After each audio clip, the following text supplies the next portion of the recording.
You're listening to the Archaeology Podcast Network. This is the CRMArchaeology Podcast. It's the show where we pull back the veil of cultural resources management archaeology and discuss the issues that everyone is concerned about. Welcome to the podcast.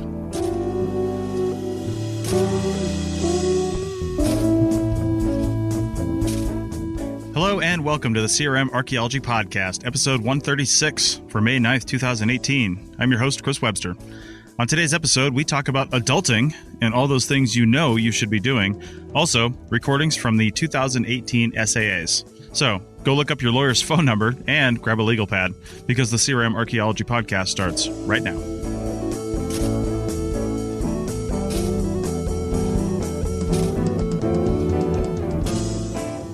All right, welcome to the CRMArchaeology Podcast. Joining me today are Doug in Scotland. Hey, everyone. Bill in Berkeley, California. Hello. And Stephen in Calgary. Hi. And I should say Ruckus in Calgary as well. Yes. That was perfect timing, too, by the way. Okay, so, we actually had quite a few things to talk about today, but we're shifting things around a little bit because our next two episodes are going to be, this episode and the next episode, they're going to be kind of building off each other, because we're going to have a shorter discussion format today, but stay tuned for the end of this episode where I'm going to basically play some audio. I recorded over 20 interviews at the Society for American Archaeology conference that happened in Washington, D.C. in mid-April. As we're recording this, it was like a week ago. And in fact, it was exactly a week ago. I got back on Sunday. So anyway, I'm going to play a bunch of audio clips from there. There's some really good papers and exhibitors that I talked to, or posters, I should say, and exhibitors that I talked to. And I've got just like little 3 to 5 minute mini episodes, and I'm going to play those all at the end of this. So stay tuned for that. But to start off the conversation here, so this episode, the first half anyway, is going to be about those things that are not related to archaeology. They're not related to CRM, but they're related to being a CRM professional. And what I mean by that is, especially early career, when you might not have a full-time job, or at least a full-time job in the sense that you have benefits and all those other things, maybe some legal advice, all that other stuff. So there's some things you're going to have to do on your own to just be an adult and be a human and get those things done. And things like a will. I mean, you don't think about having a will when you're in your early 20s, but we have a job that takes us into honestly dangerous places. If you're working on mines and things like that, possibly working in or around dangerous chemicals, whether or not they're actually at an industrial facility or on a construction project, or I've worked in historic mines before where you're like, what is that smell? And that smell happens to be cyanide sitting in barrels. Non-toxic for the smell right there, but if you were to get that on your hands and then go eat your sandwich, you're going to be dead by the end of lunch. So anyway, there's a lot of things that we do. And then not to mention the fact that, even if you're not just like a really hardcore traveling shovel bum and you're traveling all over the country for jobs, so you're on the road constantly and in constant jeopardy of, having some sort of catastrophic accident on the road, you're always in field vehicles being driven by, well, let's face it, people who you'd probably rather aren't driving the field vehicle. I don't know how many times I've been in a vehicle where the person driving, I was like, have you ever even driven four-wheel drive before? Like, do you know what the hell you're doing? But they're the crew chief, so they feel like they should drive. And so those circumstances are an entirely different conversation. But what I want to talk about is planning for those things, planning for those circumstances, because if something did happen to you and you were incapacitated and your decision-making power was gone, somebody else is going to make end-of-life decisions for you. And one of the things that you can do to ensure that they make decisions in accordance with your wishes is do your advance directives. Now, I'm saying this, and it's really on the top of my mind because I'm a veteran, so I go to the VA for my health care. And when I went to my last appointment, my last checkup, my doctor, he's like, hey, have you ever done your advanced directives? Because they're always kind of pushing this stuff on people. And I was like, no, I haven't, and I turned 43 last week. And he's like, well, it's time. Go do these. So he set me up for an appointment. And I went in to the appointment about 4 days ago as we're recording this. And I'll tell you what, I was not prepared for what they had to say. He gave me the paperwork and I read through it, but it was a bunch of legal doctor mumbo bumbo BS. And I was like, I don't know what the hell's going on. And I went in there and this woman's like, okay, so I'm going to give you 5 scenarios and here they are. She's like, this is a new baseline. She's like, you're you're incapacitated, you can't move, you can't do anything, but you have decision-making capability in your brain. And I was like Stephen Hawking kind of thing. But something happens, and now you're brain dead, and you're on a feeding tube, and you're going to be that way for the rest of your life. She's like, what do you want done? Like, what? I couldn't handle. She kept doing this too, and I kept saying my answers were basically, do I want to be unplugged? Do I not want to be unplugged? Or do I want to wait for further? Does it say depending on circumstances? And all my answers were depends on circumstances. And I was basically laying this on my wife as well. And I was like, okay, listen, lady, you're nice and all, but honestly, can I just put down the person that's going to make my decisions? And this is just me. I know that people have a different idea about this, but I was like, I want the most qualified, dispassionate person on the planet making decisions for me at that point in time. And to me, that's the attending physician. Like, who is there with the most knowledge and really, could make that decision and with the least amount of emotion involved in it. And it's got to be the doctor, right? And I was just thinking way into the future, like, we've come so far in the past 20 or 30 years, how do I know that brain dead actually means brain dead? I mean, let's be a little ridiculous about this and say in 40 years, who's to say that I'm making a legal decision now? If I never update the document, they're going to go back to the document I created in 2018 and it's 2058. And they're saying, well, he said he wanted this done in 2018, but in reality, we can do this, this, and this. And let's say my wife is dead. All my family members are dead. Who knows what the hell ever. So somebody else is making this decision for me, and they're going back to a document I did in 2018. It doesn't make any sense. Stephen. Well, yes, but this is the whole point of having an advance directive. The advance directive is making sure that you're treated the way that you want to be treated, right? It's right. Like, so, are you brain dead? Did you want them to, keep you plugged in just to see if, things work out? Like it's actually part of the decision-making process of, how you're going to get treated if you can't actually communicate how you want to be treated. And right. As far as your idea that, it's like, well, they're going to be using like 40-year-old data. And it's like, well, not if you keep updating it as your opinions change. I mean, that's kind of the point, right? You don't like write an advance directive and then just walk away and be like, well, we're good. And also, I mean, the point is that, you review it every 10 years or whatever, like all good agreements that to bring it back to CRM a little bit, if you ever take like a agreement writing course, they stress that it has to have a sunset clause because situations change, right? Opinions change. Right. The values that, we're using to base our agreements on, possibly have changed in 10 years, 5 years. And so, like that, there should be a review period where it's like, okay, well, it's been 10 years. Is this still, what I want to do? And as far as like, well, can I just make my cat do it? I mean, he's pretty dispassionate, like he only really cares about naps and chicken. So Ruckus would literally reach up and flip the switch on you. Like, where's my chicken? Well, see, this was my problem, Stephen, and I asked her exactly that. I was like, she's like, well, you're young, so you should come in every 5 years and actually update these and make sure it's still in line with your wishes. And I said, okay, but let's look at worst case scenario here. I never come in. I forget I even did these.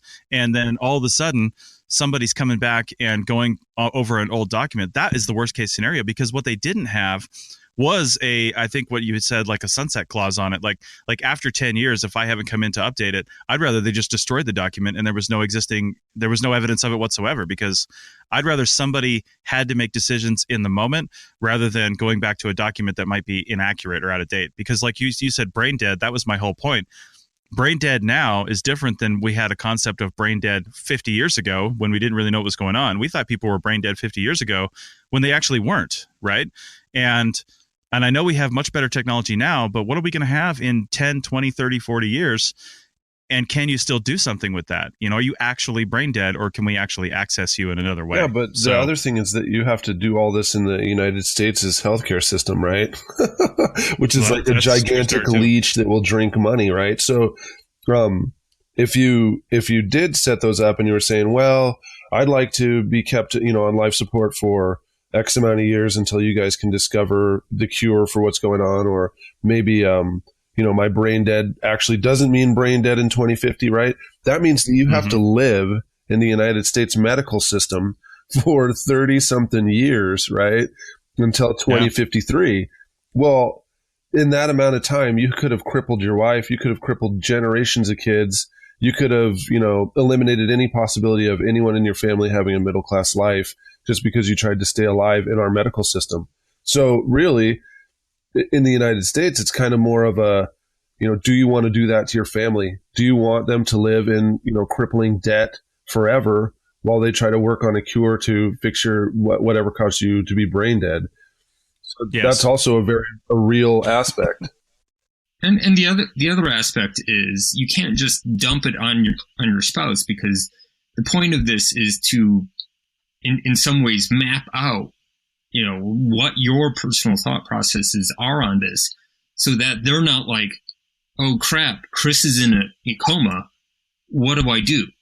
And they they guess and they second guess themselves about what it is you'd actually want, when if you had it laid out, they'd be like, well, this isn't like an easy decision any way across the board, but at least I know what Chris would have wanted. So, right. Chris, did you talk to your wife about this? What does she want?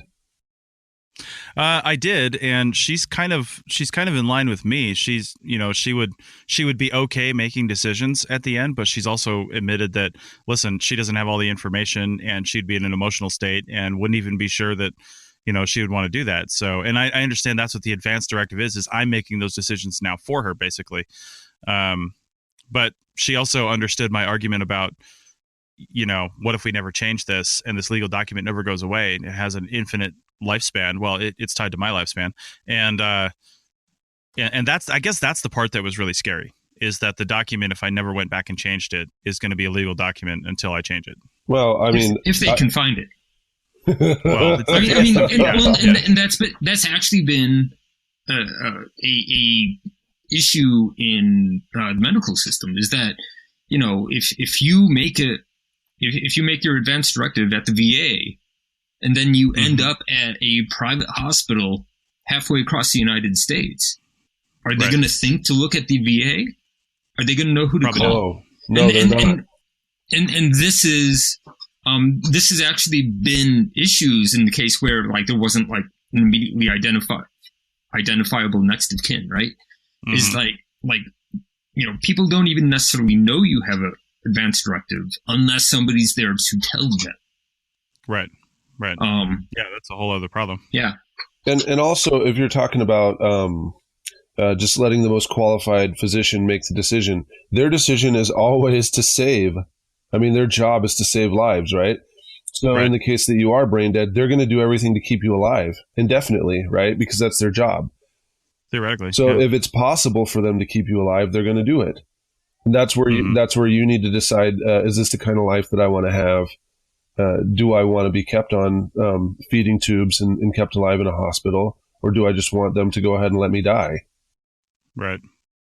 Jug, you had a comment?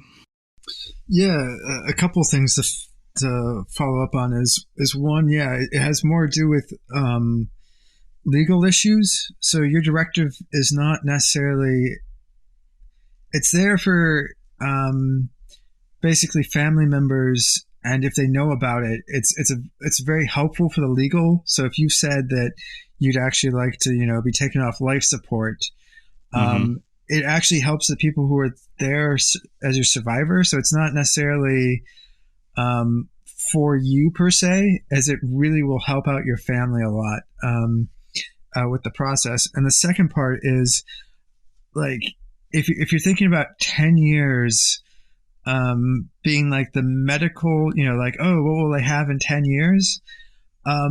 You're pretty good for about 10 years. Just assume if you haven't heard about this technology or medical breakthrough now, it won't be available to you in 10 years. Right. It'll just be coming. I mean, the process of going through, even from clinical trials, tests, basically everything you hear in the news is usually like a breakthrough in like the very first stage of a clinical trial or something like that. And to even get commercial, to even have it something available to you, you'll be lucky if you have it in the next 10 years. So you can pretty much make a decision knowing that, you should be updating it every 10 years.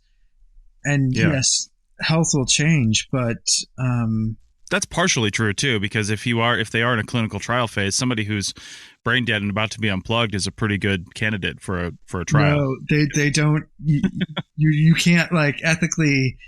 There's no way that they'd be able to do a clinical trial on someone who's. That's not how. Yeah.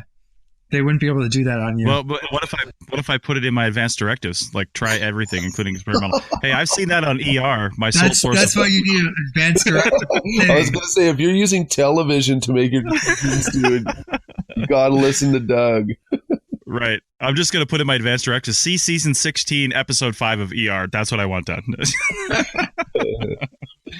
So okay, I don't want to beat the head on this one. Let's just what are some other things that you guys can think of? Well, first off, let me tie up advanced directives a little bit, because and wills actually, because we all think, well, this is never going to happen to me, but I know personally 3 people that have died that were CRM archaeologists under the age of 40, and I know one other person that was severely injured on the job. It was actually a lightning strike, and she was lucky to come out of it, but now she's got severe disabilities because of it. She's still working as an archaeologist now, but she's got severe disabilities because of it, and it could have gone the direction of, she needed to have this stuff in place, and she was in her 20s when that happened. So we know people, we've all probably know people or have heard of people that this has happened to, and what are the chances they had some kind of paperwork in place? You know what I mean? So probably not very good, because we're not taught to do that. And if we're not have a full-time job, we don't get that sort of HR training that says, hey, you should do this, when some HR departments come in and say you should do this, or they hire a company to help everybody do that. So what are some other things you guys can think of in the, I'm calling this episode adulting. So what other can you guys, I mean, Bill, you're married, you've got kids. Stephen, you're married. Doug, you're married. I'm married. What are some things that we would like to have thought about when we were in our early 20s that we should be doing, that we wish we'd have done then, to kind of, I guess, secure our future? Stephen, you've got your virtual hand up. Yeah, it's actually more the a kind of an old man rant about the word adulting. So I'm totally going to sideline this episode right now. That at some point, being an adult became a bad thing. Right. Like, oh, don't make me adult. And it's like for my generation, adulting is what you wanted, because adulting meant like ice cream for breakfast. Right. It's like, screw you, I'm an adult. I can do whatever I want. and all of a sudden it turned into like, I don't want to have to do these things. And it's like, of course you do. That's your independence. That's, you being an adult is the goal, because now no one's treating you like a kid. That's right. So I don't really have anything other to add to that. What other adult things should, like field techs, or who are you aiming this at? Yeah, so one of the things that I remember I was made aware of is getting disability insurance, and it kind of happened after I first started doing CRM. Just the realization that I could get hurt, right? We all thought we were invincible, but then I realized that my company didn't have disability insurance, so I had health insurance, but the disability was supplemental. And then to try and make sure that that was maintained, throughout my career, because it is much more likely that I'll get hurt. Well, and why don't you explain disability insurance, Bill, real quick, for those that don't know what that is? No, gosh, it's difficult for me to explain because I don't actually know all the stuff in my insurance. I read it and it's just impossible to understand, right? So overall, how's it different than health insurance? Yeah. So the disability insurance is a supplemental amount of money that you're, in my case, it was connected to my employer's health insurance that will give me a certain amount of income for a longer period of time than just disability that comes from the government, right? So it depends on how much money you pay, but you can get up to a year, and it's not going to be 100% your wages. In when I first started out, I remember it was just 50% of my wages. And so it would kick in after the government's disability was over. And I can't remember if my health insurance also was maintained throughout that, but I believe that my health insurance would be maintained and the disability. But there's a lot of options, and I've worked for several different companies, and it's never the same. But it's basically it's some of your income after you're disabled, right, to extend your ability to pay your bills for longer. Okay, well, on that note, we are going to take a break real fast, and then we're going to come back with a little bit of a shorter segment, and then head right into the recordings from the SAA's 2018 edition. Back in a second.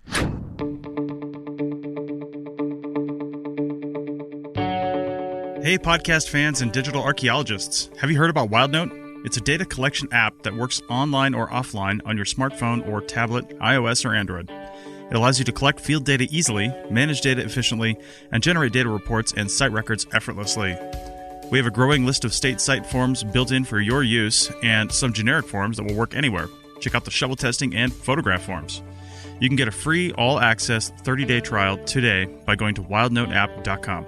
That's wildnoteapp.com for your free 30-day trial. Now back to the show.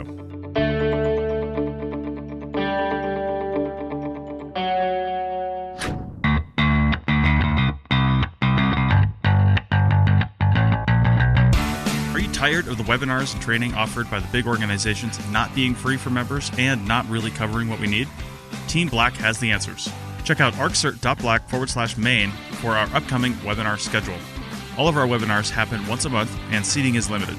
Learn everything from field tech basics to drones to digital workflows. We have more classes coming online every month. Classes are always 1 hour and cost just $20. Classes like building a CV and getting a job are always free. That's right, we'll help you get a job, then we'll be here when you want to level up your skills. If you are a professional subscriber to the APN at arcpodnet.com/members, then you get all of Team Black's offerings for free as part of your membership. We have Team Black memberships coming that will give the same for the APN. So $20 a month gets you all the APN swag and extras, plus free training from Team Black. So check out arccert.black for more information and level up your skill set today. That's arccert.black. Now back to the show.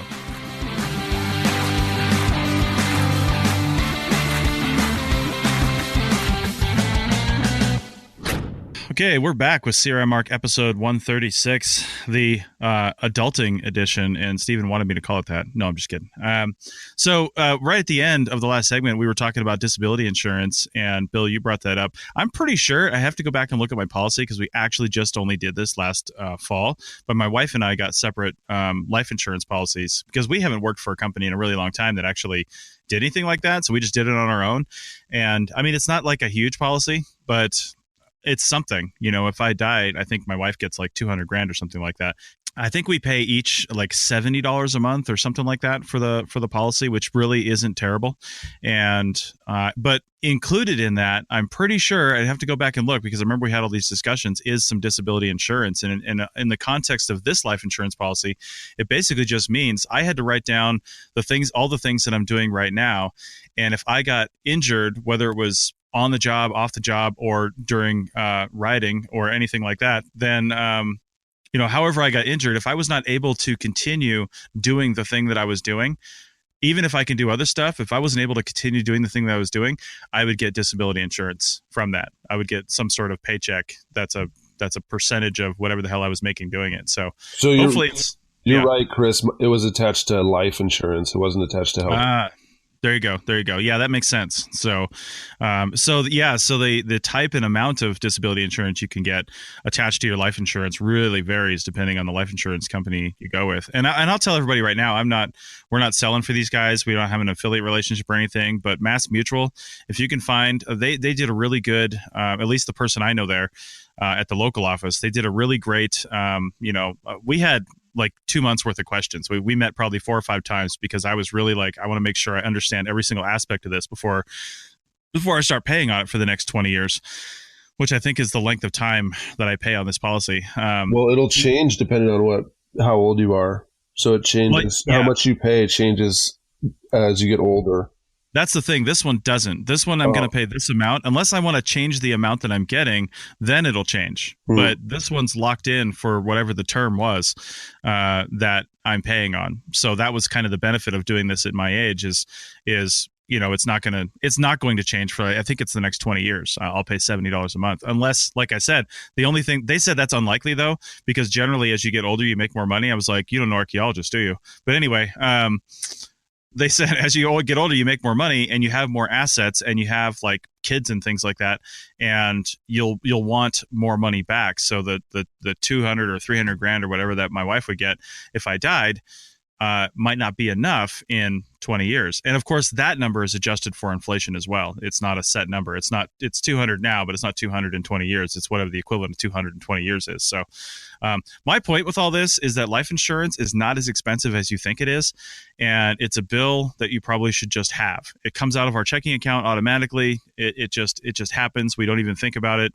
We honestly really couldn't afford it for all intents and purposes, but you kind of can't afford not to have it. Honestly, it's one of those things that's just like car insurance. We always get pissed off at car insurance, especially when your car's paid off, because you almost never use it. But that one time you actually do need to use it, you're screwed. Yeah, and we used to have Mass Mutual when I was a grad student in Arizona. So yeah, they're pretty good. You're right. They'll listen to a lot of. They're not the cheapest, but they'll listen to your questions and they'll walk you through it.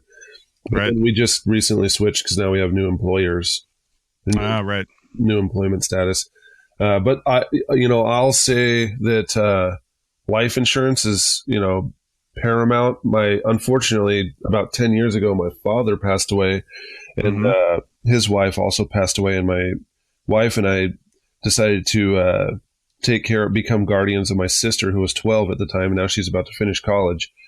Nice. But my stepmom had a life insurance policy, and my dad had life insurance too. So, it's sad to think about it, but I mean, there's money that's left over for your funeral and everything, and also to take care of many of the bills and to pay for all the legal stuff that goes along with that. And then in their case, they also had large enough policies that my sister was able to get money that she used to go to college and stuff, and she still has a lot of it left. And they didn't have any kind of, so going back to the directives, they had no directives. My wife and I had no idea what to do. We were living in Seattle and they were in Idaho. So, my sister got taken by CPS because there was no one to take care of. They didn't say who to contact in an emergency. There was no plan for any of that stuff. And so, it was just a totally crazy situation. Some people came and they assumed guardianship of her that weren't even in our family. And then family members were asking, what they could do. And the way the law was set up, the next of kin was the one who was supposed to step forward and take care of everything, which was me, which that's great because my wife and I were in a position where we could actually do that. But what if I had been, 18 years old? Or 16 years old, right? Legally, I'm the next person in line, and I'm supposed to go through all these legal documents to either accept or deny my ability. It was all over the place. The stuff that happens when you pass away without having a directive, it's stressful. It hurt us for months and months. We had to go before the court and prove who we were and do background checks and stuff like that to petition to take guardianship of my sister. And it took thousands of dollars of our own money. And then, I don't know, it was just a long, long story. But the fact that they did not have a will and they did not have any kind of directives put me in a tough spot that took my wife and I months and months to figure out at the time when my father's dead. So, yeah, I mean, if you don't have it, then you're kind of setting yourself up. And if you're young and you think, well, I don't have a spouse, I don't have a family, and you're not thinking about these kind of things, what are your parents going to do? What are your aunts and grandparents going to do? And a lot of people's parents, if they have a sufficient means, they actually have their life insurance set up so that if anything happens, portion of it's supposed to go to you. They might have, stuff set up so in their house, if something happens and the proceeds of their house are to go to you. Well, if you die, then that can set up that whole, and it's sad to think about, but the battle between siblings who are trying to take your apart or trying to figure out how to allocate money. I mean, it's crazy what ends up happening when someone passes away if they think that money is involved. But, that's the kind of stuff that can actually destroy your family if you don't say anything that was supposed to come to me, just give it to my sister and brother, or just let my mom take care of it, or my stepmom, who cares? I'm dead anyway. Any of the proceeds, that solves that whole problem. And you don't have to worry about your family after you're dead fighting over money that's supposed to be allocated to you. Yeah, it can be bad, and you might think, well, I'm dead, what do I care? But if you care at all about your family members or your close ones, then you'll do something about it, and like we're saying, none of this stuff has to be super expensive, and in fact, if you're young, it probably isn't expensive. It's probably really affordable. So, well, they love young people because they know they're going to pay for 50 years, so your rates are way lower, and also that you have less likelihood of actually getting hurt. Yeah, indeed. So I think the last thing that we'll mention here in this shorter panel style show, before we get to the SAA clips, is finances. I'm not qualified at all to speak about finances, but I know some things that I would rather have done when I was younger versus in my 30s and now 40s, are actually just putting away a little bit of money. And I don't mean just putting in a savings account, although if that's all you're doing, that's still better than nothing. But I mean just like micro amounts, especially if you're in your early 20s right now, then this can really add up. And one of the apps that we talked about on the Archaeotech podcast is called Stash. And I think it's called Stash Invest or something like that when you actually go try to find it on the App Store. But this thing has really low cost, almost nothing actually, which I'm not really sure. I think they're just counting on volume to make money, but because they do trades for you. But you can actually go in and do investments like micro invest. Like I can invest $1 right now into Tesla if I want, or you can invest in collections of things, basically mutual funds and different collections of stocks. Like if you're really passionate about green energy stocks, then they collect all these ones into this thing. And you're like, I want $1 every 2 weeks to go into this thing. It might not sound like much, but that stuff does build up. And if you set it on an auto stash, they call it, whatever time frame you want. And like I said, even if it's just a small amount, if you're in your early 20s, that small amount, once you start forgetting about it, will eventually grow into a pretty sizable amount. So if you can't save, Bill's saying in the background, save 10% of your income or 5%. If you can't do that, if you're saving anything, don't look at those numbers. Those numbers are goals, but don't look at those numbers as limitations. If you're like, I can't afford to put 10% of my income into an investment, put something in there. That's what I wish I'd done, because I was hampered by the numbers when I was in my 20s. I was like, well, I can't afford to do this much, so I'm not going to do any. But if I'd put $5 a month away when I was 20, then that would have gone into something, and it would be something now. So yeah, anyway. Sometimes my 10% when I was unemployed was like $10, right? Yeah, $10 of an unemployment check. Exactly. So, all right. Well, we're going to end this portion of this episode right here, but don't turn us off, because we're going to run a quick little ad for something else. Probably, if I had to guess, the Simon Fraser University. We advertised for them last year and actually got them a couple of people into their program. They're a really great CRM program. They've updated it even more, and it sounds like a really good program. I got to talk to one of the directors of it, John Welsh, and he's a really great guy. And he was actually trying to talk me into doing the PhD program there up in Vancouver, which there's worse places to be than Vancouver, Canada. But check that out. They're advertising with us for a few episodes, so you'll hear them a few times. So like I said, check those out, but then stick around for the SAA 2018 recordings. And also, if you're doing anything as an adult, if you're doing anything that you think other people should be doing, or maybe you found something that's really good and affordable for field technicians, please put it in the comments. If you saw this on Facebook, comment there, comment on the website, wherever you want to. So we want to hear what you're doing, and we want to hear what's working. And also we want to hear what's not working. Like if you got scammed by somebody and it's just like wasn't what you thought it was, let's hear about that too. So, all right, we're going to take a short break, like I said, and we will be back with some recordings from the SAA's 2018. Thank you. Simon Fraser University in Vancouver, British Columbia has launched a professional online master's program built by and for cultural heritage management practitioners. The thesis-based MA or coursework-only graduate certificate both offer integrated study of HRM's ethical, legal, business, and research priorities. The MA thesis requirements comply with Register of Professional Archaeologists and other jurisdictional standards. This is the perfect graduate program for bachelor-level CRM practitioners ready to make a career commitment, but not ready to relocate or quit their job. We have advertised for SFU in the past, and we had a long podcast about SFU's program, and I highly recommend it. If you're looking to get a graduate degree in cultural resource management, this is the way to go. Apply today at www.sfu.ca/archaeology. That's www.sfu.ca/archaeology to take your career to new levels today.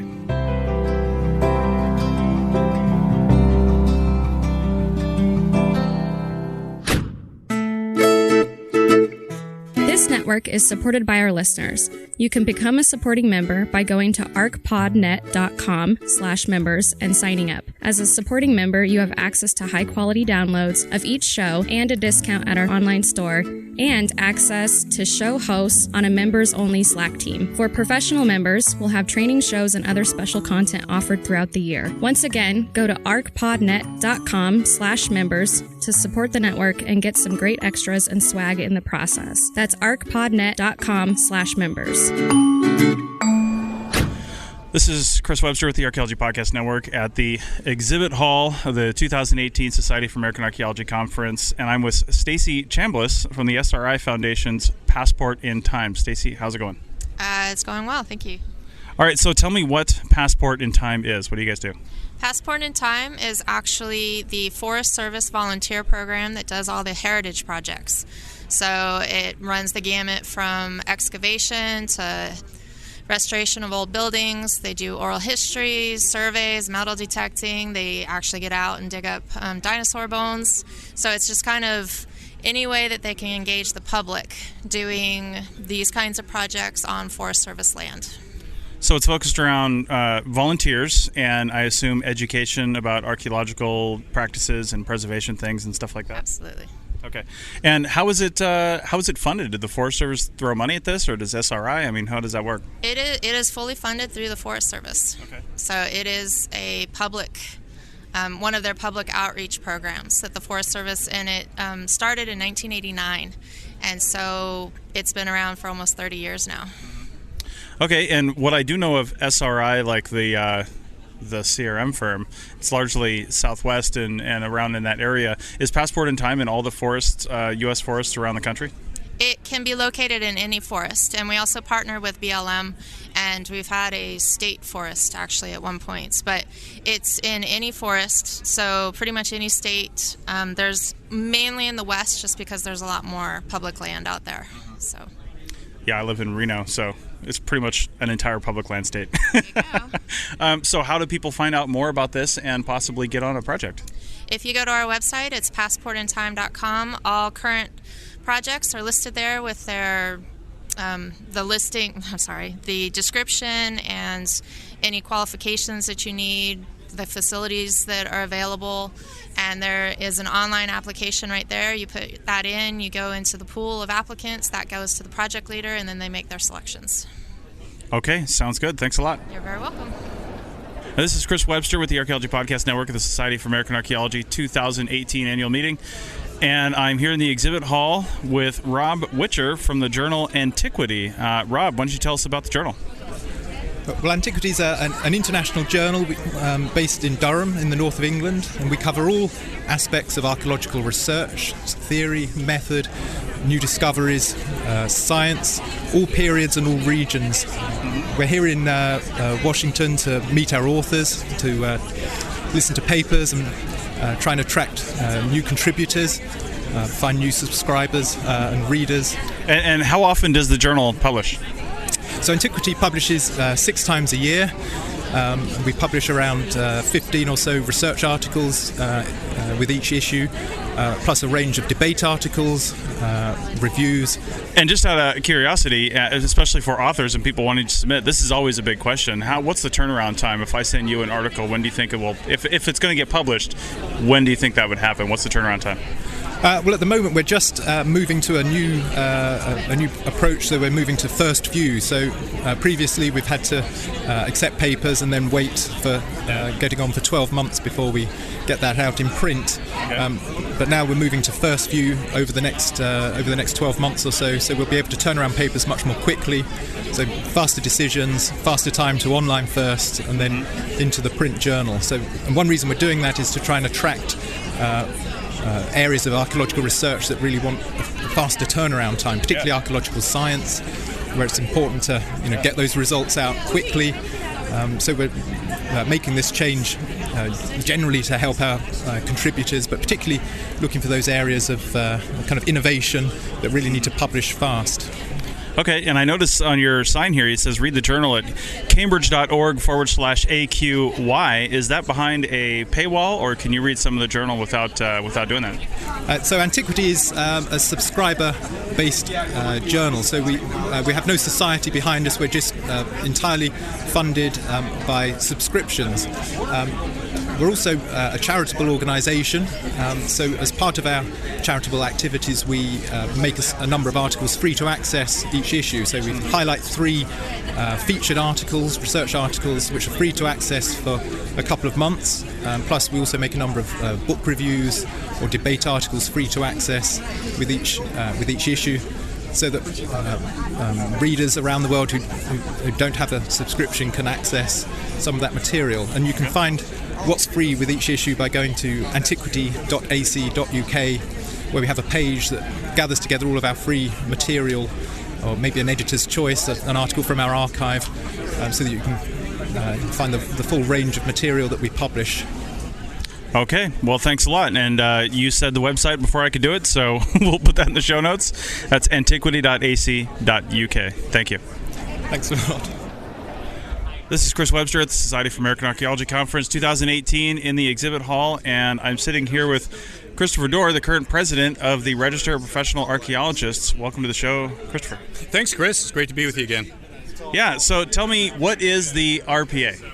The RPA is the Register of Professional Archaeologists, and it is archaeology standards and credentialing organization.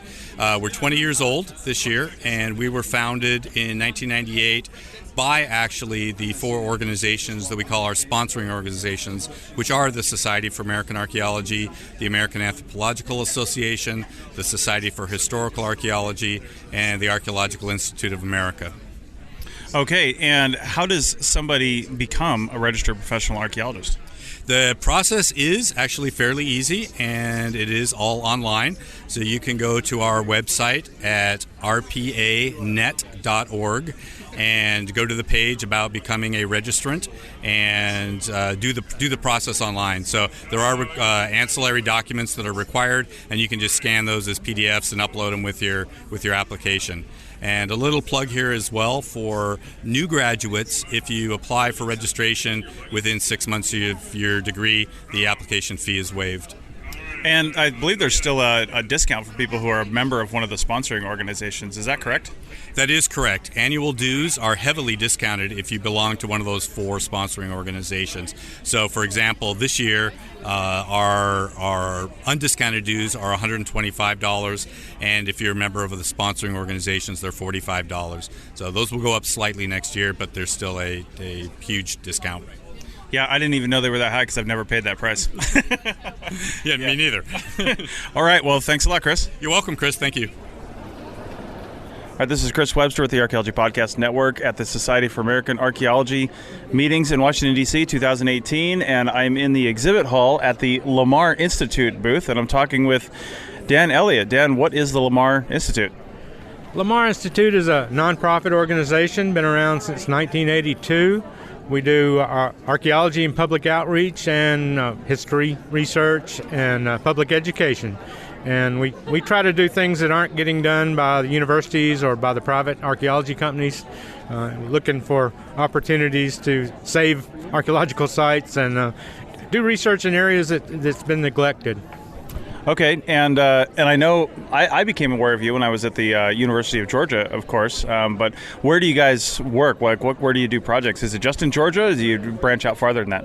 Well, we're based in Savannah, Georgia, but we've worked as far out as Saipan and the Bahamas, and we mostly work in the southeastern U.S., Georgia, South Carolina, but we've worked everywhere, and have trial will travel.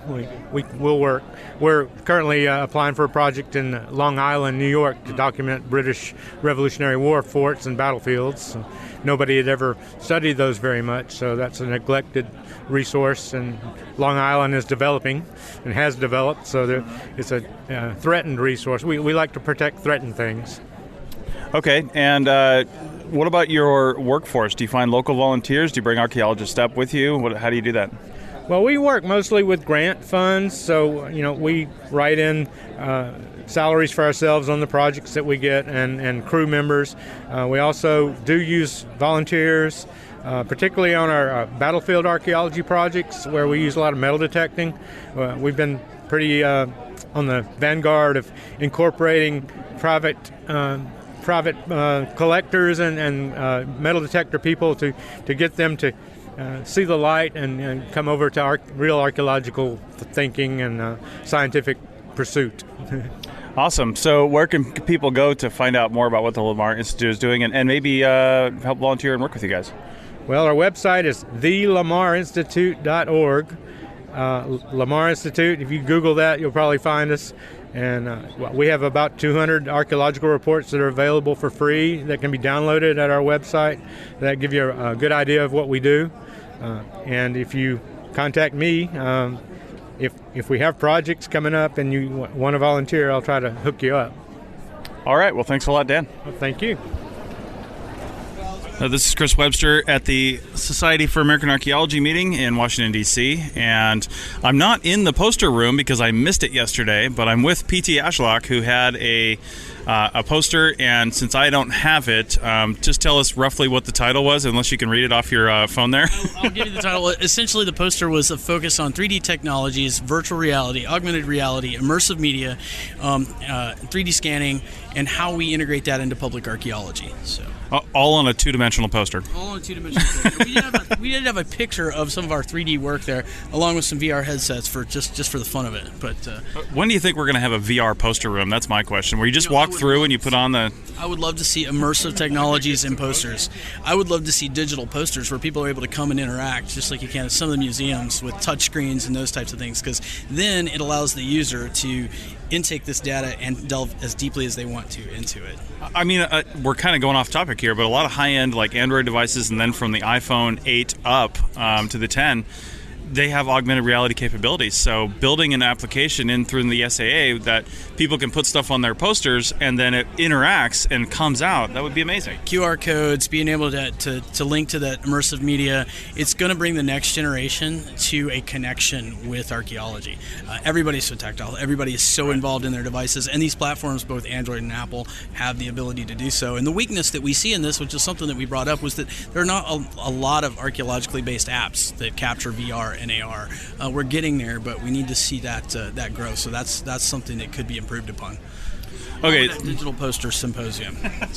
So getting back to your poster, what was the basic thesis? What are you trying to convey with that poster? The premise was that this type of technology is becoming more readily available, and it can be introduced. Not everybody needs to spend $1,500 on an Oculus to be able to introduce this to the local museum or to local kids in outreach that you're trying to reach when you're doing a public event. So you can go, and the devices we had one was AR VR connected, and I'm not going to mention any specific brands because we're not here to support that, but just the fact that you could buy things for under $100, produce this information, use Sketchfab and photogrammetry to produce 3D models, which people could then see in these VR and augmented reality scenarios. And to get that information of your local artifacts, your local sites, into an immersive state where people could interact with it and take the site back to the people, if you will, without them having to visit. Okay, and you don't need you need some technical knowledge, but you don't need a ton of technical knowledge really to do this. Absolutely. I mean, if you've got a smartphone and with app development, like I said, we do need to see more of that. But to just interact with it is, you put the device in the headset, turn it on, link it up, and you're pretty much good to go. All right, so hey, if people have more questions for you, is there anywhere they can reach you online? Or The Lamar Institute, they can send questions there. They can also reach me at ancientarchaeology@gmail.com 24/7, so feel free to send me an email, and I'll do my best to answer your questions. So. Man, how did you get ancientarchaeology@gmail.com? I've had that email since I was probably 14 years old, and it's a long one, and it's spelled in the British spelling, ANCIENTARCHAEOLOGY @gmail.com. Fantastic. Thanks, PT. So, yeah, appreciate it, Chris. This is Chris Webster with the Archaeology Podcast Network in the exhibit hall in the poster room, pretty close to the exhibit hall. On Thursday are the Society for American Archaeology meetings, and I'm here with Caitlin Moore from the University of Nevada, Reno, and her poster, Late Pleistocene and Early Holocene Lake Level Fluctuations in the Lahontan Basin, Nevada, an Expanded Approach. So, Caitlin, what is your paper all about, or your poster? So 10 years ago, Dr. Ken Adams from DRI and colleagues, they came up with the hypothesis that if Paleo-Indian groups were utilizing wetlands, then we should expect wetland sites and the density to increase between 1,200 and 1,235 meters above sea level. And so I expanded their approach because they used a small data set from the Winnemucca Dry Lake Basin and the Black Rock Desert. So I expanded that and used, I took archaeological data from the entire Lahontan Basin region, which covers a big portion of northwestern Nevada. So I collected 184 sites, and then I did 4 statistical analyses to kind of gauge the relationship, our sites clustering between 1,200 and 1,235, or if we're seeing, or if they're not clustering and we're seeing them more in random areas on the landscape. So I ran a regression, chi-square goodness of fit test, kernel density estimation, and then I used a Fisher's natural weight classification, which all 4 tests basically are kind of telling me our sites clustering, except for the kernel density estimation. That tells me I'm looking at if are sites randomly distributed or are they clustering in a specific area, and that's what the kernel density does. And long story short, my results tell me that sites are clustered between 1,200 and 1,235. However, there's this a lot of sites both below 1,200 meters above sea level and greater than 1,235, as well as outside the Great Basin, the Lahontan Basin, which is, we're talking, it's up and over the mountains that kind of like gauge the basin. So while sites are clustering, they're also going into upland areas, and it could be to collect toolstone because sites are clustered around some toolstone sources.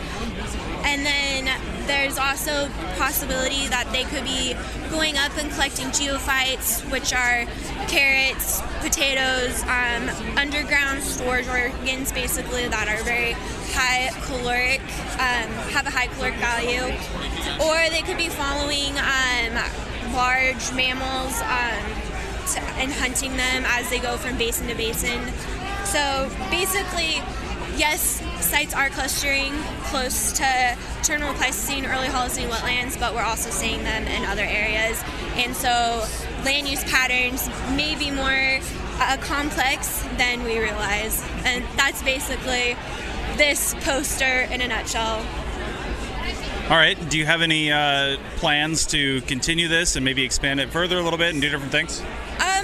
Right now, I don't have any plans. This poster is my thesis research, and I just finished it up. I think it would be really awesome to reconstruct lake levels in other basins, especially in the northwest portion of the Great Basin, where lake levels are, they fluctuate independently from each other, but there's a lot of connection between the different basins, and some researchers hypothesize that groups traveled north and south between these basins. So it would be interesting to reconstruct lake levels in different areas and then gauge the relationship between site density and those lake levels and see if we are seeing a similar pattern or not. All right. Thanks a lot. Thank you. That's it for another episode of the CRM Archaeology Podcast. Links to some of the items mentioned on the show are in the show notes for this podcast, which can be found at www.arcpodnet.com/CRMArchPodcast. Please comment and share anywhere you see the show. If you'd like us to answer a question on a future episode, email us. Use the contact form on the website, or just email chris@archaeologypodcastnetwork.com. Support the show and the network at arcpodnet.com/members. Get some swag and extra content while you're there. Send us show suggestions and interview suggestions. We want this to be a resource for field technicians everywhere, and we want to know what you want to know about. Thanks to everyone for joining me this week. Thanks also to the listeners for tuning in, and we'll see you in the field. Goodbye. Adios. Bye. God, the count started 100 with Doug. This might take a while. This might take a while. Yeah, we'll just see. I don't know if Scottish numbers are different than like regular numbers. Maybe it won't take a while. Goodbye. So at 88 is the Scottish one. Okay. That's the Scottish one. Yeah. Have you ever noticed I always just go bye-bye and then I mute mine right away because I'm laughing. Like I'm laughing every week, man. It's the best part of every week recording this.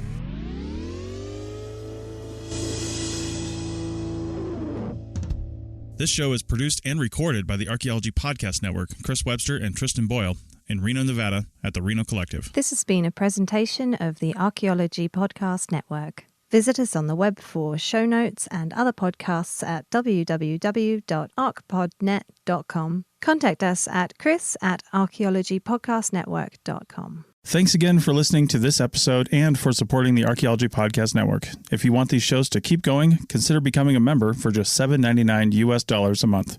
That's cheaper than a venti quad eggnog latte. Go to arcpodnet.com/members for more info.